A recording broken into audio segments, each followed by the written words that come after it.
ಕೇಂದ್ರ ಕೃಷಿ ಖಾತೆ ರಾಜ್ಯ ಸಚಿವೆ ಶೋಭಾ ಕರಂದ್ಲಾಜೆ ಬಾರಿ ಸುದ್ದಿಯಲ್ಲಿದ್ದಾರೆ. ಕರಾವಳಿಯ ಅಭಿವೃದ್ಧಿ ದೃಷ್ಟಿಯಲ್ಲಿ ದೇಶದ ಎಲ್ಲಾ ಸಣ್ಣ ರೈತರನ್ನ ಒಟ್ಟುಗೂಡಿಸುವ ನಿಟ್ಟಿನಲ್ಲಿ ಪ್ರತಿ ತಾಲೂಕಿಗೆ ಕನಿಷ್ಠ ಒಂದು ಕೃಷಿ ಉತ್ಪಾದಕ ಸಂಘ ನಿರ್ಮಾಣದ ಗುರಿಯನ್ನ ಸಚಿವರು ಹೊಂದಿದ್ದಾರೆ.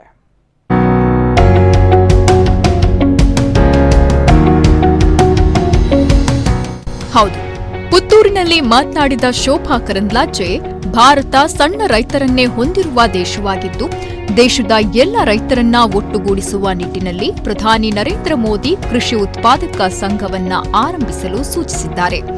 ದೇಶದ ಪ್ರತಿ ತಾಲೂಕಿನಲ್ಲಿ ಕನಿಷ್ಠ ಒಂದು ಕೃಷಿ ಉತ್ಪಾದಕ ಸಂಘದಂತೆ ದೇಶದಲ್ಲಿ ಸುಮಾರು 10,000 ಸಂಘಗಳು ಅಸ್ತಿತ್ವಕ್ಕೆ ಬರಲಿದ್ದು, ಇದಕ್ಕೆ ಬೇಕಾದ ಹಣಕಾಸಿನ ನೆರವನ್ನ ಕೇಂದ್ರ ಹಾಗೂ ರಾಜ್ಯ ಸರ್ಕಾರಗಳು ಭರಿಸಲಿದೆ ಎಂದರು.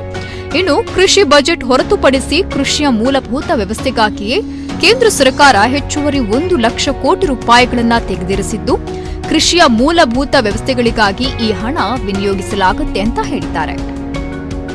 ಜೊತೆಗೆ ತೆಂಗನ್ನ ಇದೇ ಮೊದಲ ಬಾರಿಗೆ ವಿದೇಶಕ್ಕೆ ರಫ್ತು ಮಾಡುವ ತೀರ್ಮಾನವನ್ನ ಕೇಂದ್ರ ಸರ್ಕಾರ ಮಾಡಿದ್ದು, ಇದರಿಂದಾಗಿ ರಾಜ್ಯದ ತೆಂಗು ಬೆಳೆಗಾರರಿಗೆ ಉಪಕಾರಿಯಾಗಲಿದೆ.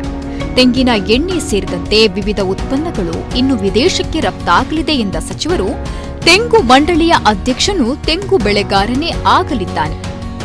ಈವರೆಗೆ ಐಎಎಸ್ ಅಧಿಕಾರಿಯಾಗ್ತಾ ಇದ್ದ ಈ ವ್ಯವಸ್ಥೆಯನ್ನ ಕೇಂದ್ರ ಸರ್ಕಾರ ಬದಲಿಸಿದೆ.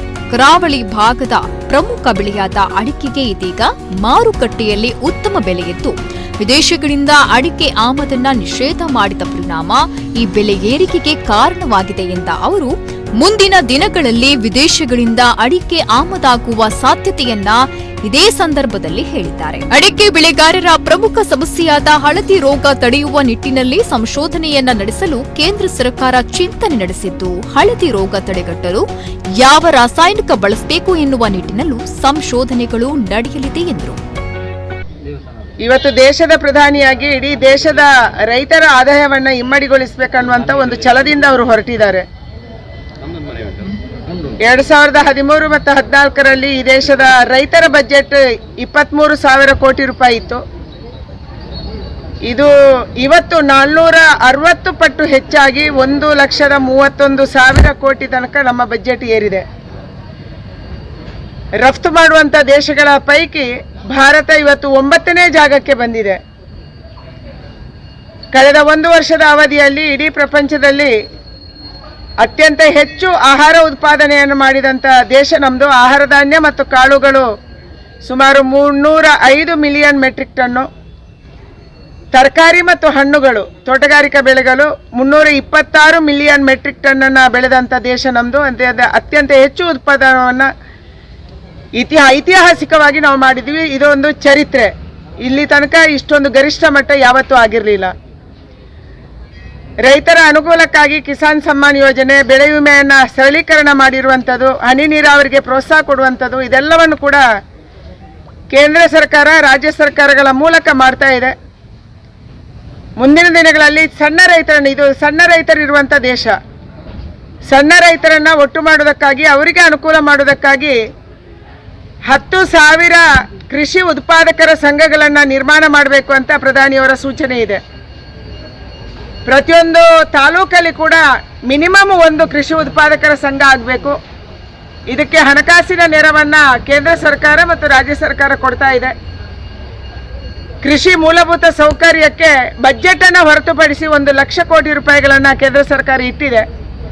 ಇದರ ಮೂಲಕ ಕೃಷಿಗೆ ಆದ್ಯತೆ, ಕೃಷಿಯ ಯಾಂತ್ರೀಕರಣ, ಕೃಷಿಯ ರಫ್ತು, ಕೃಷಿ ಉತ್ಪಾದನೆಗಳ ರಫ್ತು, ಇದೆಲ್ಲವೂ ಕೂಡ ಬರುವಂತ ದಿನದಲ್ಲಿ ಆದ್ಯತೆ ಕೊಡೋದಕ್ಕಾಗಿ ಕೇಂದ್ರ ಸರ್ಕಾರ ನಿರ್ಧಾರ ಮಾಡಿದೆ.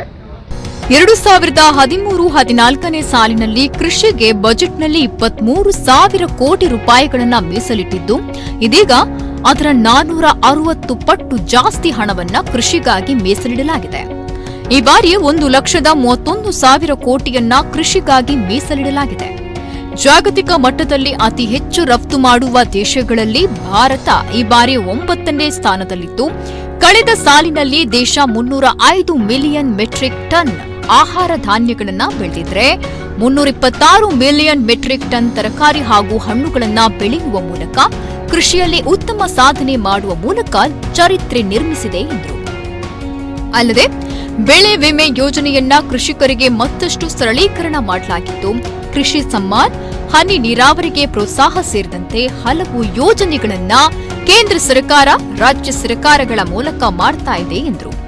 ಕೇಂದ್ರ ಸಚಿವರಾಗಿ ಆಯ್ಕೆಯಾದ ಬಳಿಕ ಇದೇ ಮೊದಲ ಬಾರಿಗೆ ತಮ್ಮ ತವರು ಜಿಲ್ಲೆಗೆ ಆಗಮಿಸಿದ ಶೋಭಾ ಕರಂದ್ಲಾಜೆಗೆ ಹುಟ್ಟೂರಿನ ಸನ್ಮಾನ ಜೋರಾಗಿತ್ತು. ಇದೇ ಸಂದರ್ಭದಲ್ಲಿ ಸಚಿವರು ಪುತ್ತೂರಿನ ಇತಿಹಾಸ ಪ್ರಸಿದ್ಧ ಮಹಾಲಿಂಗೇಶ್ವರ ದೇವಸ್ಥಾನಕ್ಕೂ ಭೇಟಿಯನ್ನ ಸಲ್ಲಿಸಿದರು. News bureau, Namakudla news, Puttur.